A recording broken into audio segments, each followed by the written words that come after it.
भाई जो गुरु वचन पे डट गए कट गए फंद।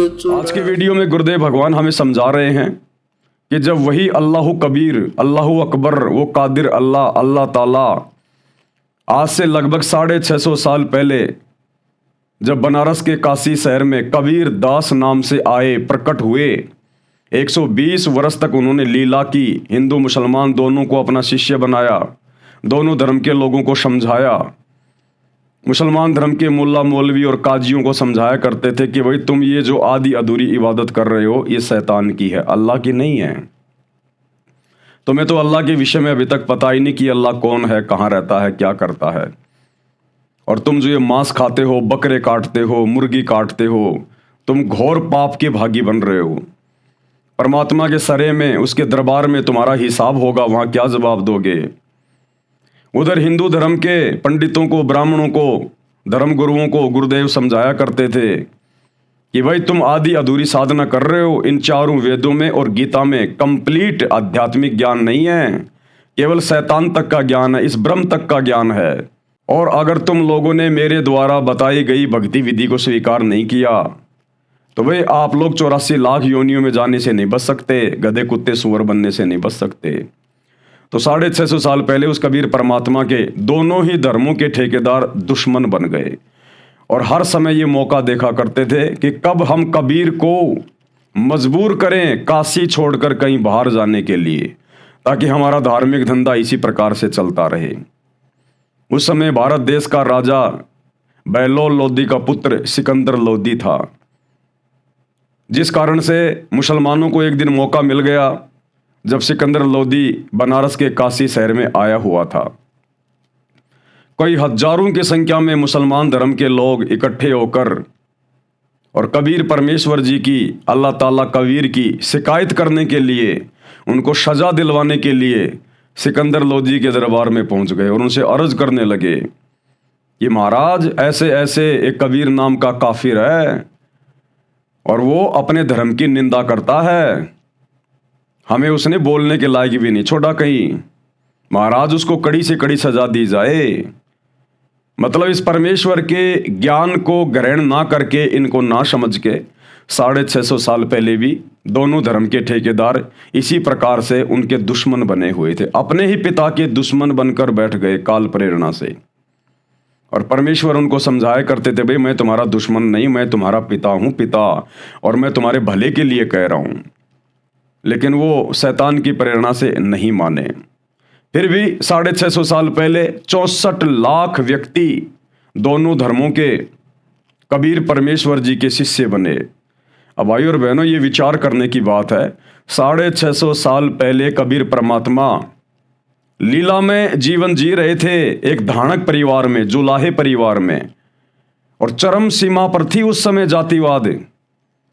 उस समय धाणकों को, चमारों को तो अपने कपड़े से स्पर्श भी नहीं होने दिया करते थे ये गुरुजन, ये पंडित, ये ब्राह्मण। और उस समय एक धाणक के 64 लाख शिष्य हो जाना ये कोई सामान्य बात नहीं है।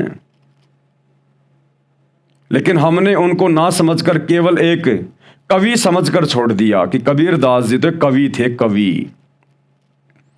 अरे और भी बहुत सारे कवि हुए हैं, तुलसीदास भी कवि हुए हैं, सूरदास जी भी कवि हुए हैं। क्या उन कवियों का कोई एक भी भगत था? क्या उनका कोई एक भी शिष्य था?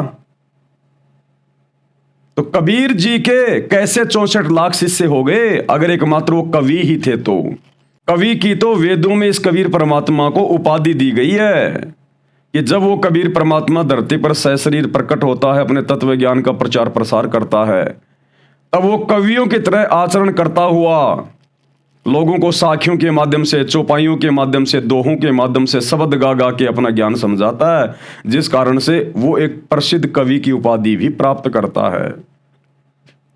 अन्यथा कवि के 64 लाख शिष्य हो जाना ये इतिहास में नहीं है। बहुत कवि आए, बहुत कवि गए, उनके शिष्य, उनका नाम आपको सुनाई भी नहीं देगा। तो परमेश्वर जब काशी में लीला कर रहे थे और जब सिकंदर लोदी एक दिन दिल्ली से चलकर काशी के बनारस में आया हुआ था, अपने राजकाज के सिलसिले में, उस समय मुसलमान मुल्ला मौलवियों को एक मौका मिल गया कबीर जी की शिकायत करने का। तो हजारों की संख्या में मुसलमानों को इकट्ठा करके और सिकंदर लोदी के दरबार में पहुंच गए कबीर परमेश्वर जी की शिकायत करने के लिए। और उसके बाद में क्या घटना घटी, गए थे परमात्मा की शिकायत करने के लिए, लेकिन परमात्मा की महिमा हो गई, महिमा। तो ये पवित्र पुस्तक मुसलमान नहीं समझे, ज्ञान कुरान पेज नंबर 66 है। दोनों धर्मों को समझाना, परमात्मा दोनों धर्मों के धर्म गुरुओं को समझाने का प्रयास किया करते थे। और मालिक की ये सोच थी कि भाई अगर ये धर्म गुरु समझ जाएंगे तो आम समाज को समझाना मेरे लिए बहुत आसान हो जाएगा।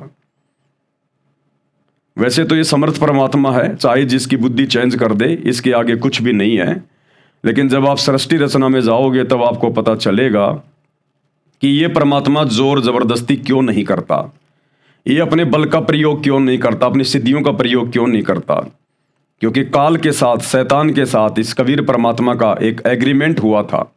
जब प्रथम बार परमात्मा अपने 7वें आसमान से चलकर, सतलोक से चलकर इस शैतान के 21वें ब्रह्मांड में इसकी तपतशिला पर आए थे, तो वहाँ इस शैतान यानी काल और कबीर परमात्मा के बीच में एक एग्रीमेंट हुआ था।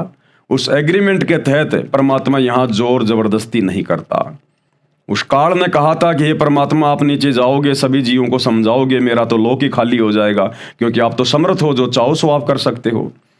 ये परमात्मा, फिर मुझे जो श्राप लगा हुआ है प्रतिदिन 1 लाख स्त्री पुरुष उनके सूक्ष्म शरीर को तपतशिला पर भून भून के खाने का, परमात्मा मेरे भोजन का क्या होगा।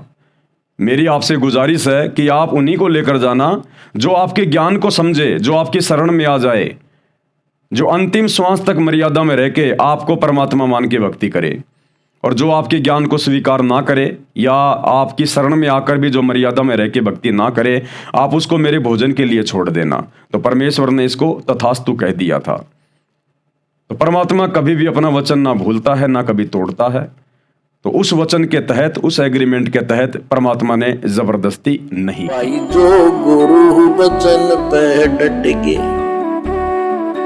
कट गए फंद 84 के, कट गए फंद 84 के, कट गए फंद 84 के।